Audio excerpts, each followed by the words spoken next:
Selamat petang, selamat sore, dan selamat siang Bapak, Ibu, dan saudara-saudari terkasih dalam Kristus. Kembali berjumpa dengan kami dari Renungan Malam Singkat Gereja Katolik Stella Maris, Jepara. Hari ini hari Sabtu tanggal 1 November 2025, kita akan mengangkat tema mengenai Hari Raya Orang Kudus yang dirayakan oleh Gereja Katolik dengan secara khusus. Bapak, Ibu, dan saudara-saudari terkasih, sebagaimana kita ketahui, para kudus di surga itu memiliki, Gereja Katolik percaya bahwa tetap ada hubungan antara mereka yang sudah meninggal dengan kita yang hidup di dunia. Nanti coba mari kita dalami seperti apa hubungan itu, dan coba akan saya bacakan melalui bacaan dari kitab Wahyu. Pembacaan dari kitab Wahyu. Aku, Yohanes, melihat seorang malaikat muncul dari tempat matahari terbit. Ia membawa meterai Allah yang hidup. Dengan suara nyaring ia berseru kepada keempat malaikat yang ditugaskan untuk merusakkan bumi dan laut. Katanya, "Janganlah merusakkan bumi atau laut atau pohon-pohon sebelum kami memeteraikan hamba-hamba Allah kami pada dahi mereka." Dan aku mendengar jumlah mereka yang dimeteraikan itu 144.000 yang telah dimeteraikan dari semua suku keturunan Israel. Kemudian daripada itu aku melihat suatu kumpulan besar orang banyak yang tidak terhitung jumlahnya, dan segala bangsa dan suku, kaum dan bahasa. Mereka berdiri di hadapan tahta dan di hadapan Anak Domba memakai jubah putih dan memegang daun-daun palem di tangan mereka. Dengan suara nyaring mereka berseru, "Keselamatan bagi Allah kami yang duduk di atas tahta dan bagi Anak Domba."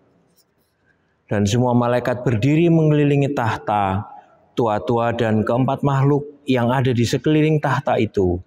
Mereka tersungkur di hadapan tahta itu dan menyembah Allah sambil berkata, "Amin. Puji-pujian dan kemuliaan, hikmat dan syukur, hormat, kekuasaan dan kekuatan bagi Allah kita sampai selama-lamanya. Amin."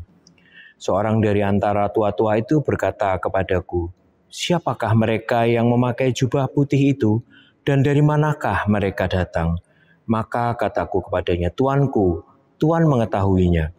Lalu ia berkata kepadaku, "Mereka ini adalah orang-orang yang keluar dari kesusahan besar. Mereka telah mencuci jubah mereka dan membuatnya putih di dalam darah Anak Domba. Demikianlah sabda Tuhan." Syukur kepada Allah.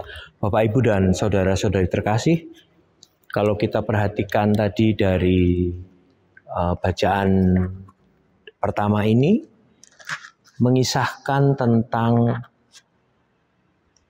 betapa manusia yang sudah dimeteraikan oleh darah Anak Domba ini menjadi suci. Kalau tadi digambarkan mengenai jubah-jubah yang sudah dicuci, ini juga menggambarkan mengenai jiwa-jiwa yang berada di api pencucian, yang telah dimurnikan, yang siap untuk menuju ke surga.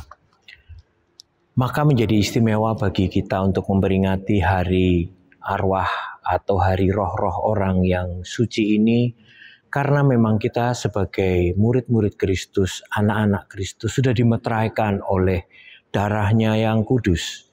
Membuat kita menjadi begitu istimewa, karena kita menjadi orang-orang yang pasti akan diterima oleh Tuhan Allah di surga. Waktunya kapan? Nah, semua itu adalah Tuhan Allah sendiri yang akan menentukan. Namun bahwa di dalam masa penantian, ketika kita hidup di bumi ini, bukan berarti kita terus bisa semena-mena karena kita sudah menjadi anak Tuhan, terus kemudian wah, saya hidup seenak saya boleh menindas orang-orang yang lain. Tidak. Tetap ajaran kasih Kristus yang utama, bahwa kita harus hidup mencintai, mengasihi sesama kita dimanapun kita berada, sambil menyatakan bahwa kemuliaan Tuhan yang memang sudah selalu dimeteraikan, yang sudah nyatakan di dalam hidup kita, itu menjadi nyata, itu menjadi hidup, itu menjadi tanda kehadiran Allah di tengah-tengah umat. Kemuliaan kepada Bapa dan Putra dan Roh Kudus seperti pada permulaan, sekarang, selalu, dan sepanjang segala abad.